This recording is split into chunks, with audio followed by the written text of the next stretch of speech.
may ñu tuuti ma leen di baalu ak yéen ñëpp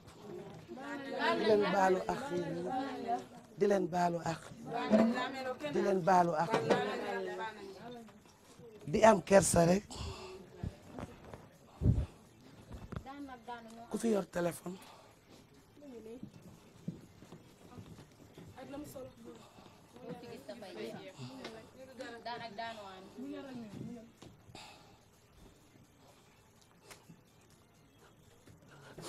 allo Macky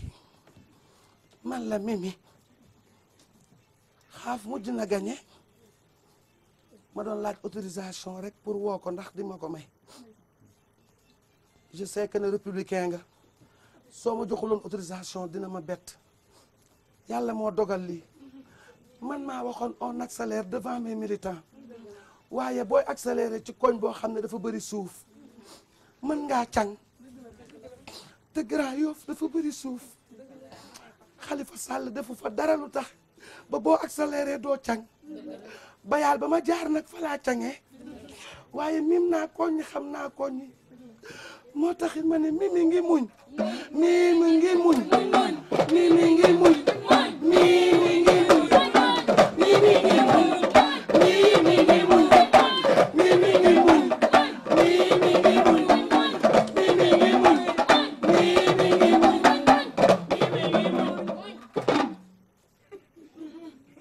bu leen am benn kersa ci kanamu militant Khalifa Sall yi il faut reculer pour mieux sauter arrière leen tuuti te ngeen garder seen fulla ak seen fayda mettez-vous en rang ak en rang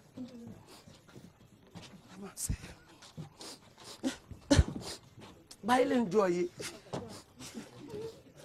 bàyyi leen jooy yi heureusement ba nekkul ci koor gi avant que may leen ñu tuuti il faut bàyyi leen jooy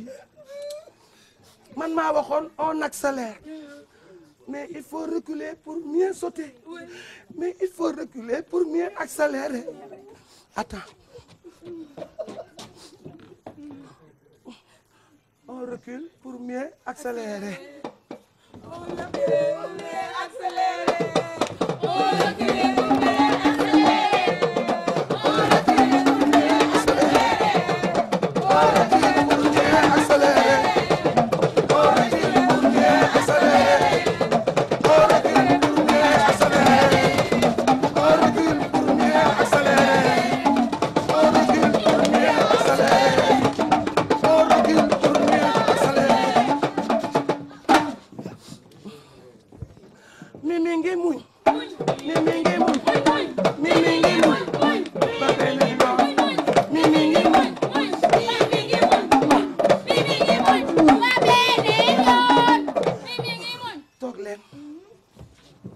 mettez-vous en place.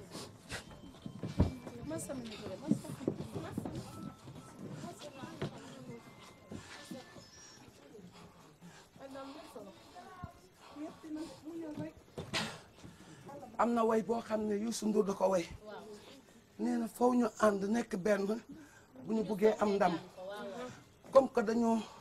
xaajoo la woon ànd ñu am ñu saboté ba amuñu ndam nañu ànd pour mun a am ndam pour mun a accélérer la cadence je ne reculerai jamais derrière ce slogan du ma daw du ma dellu ginnaaw j'ai la tête haute du ma sëgg sama kanamu noonu ndax maa ngi soog a commencé lu mel nii te du ma ko bàyyi moo taxit dama bëgg ñu déglu way bu baax ngeen bàyyi ma accélérer ko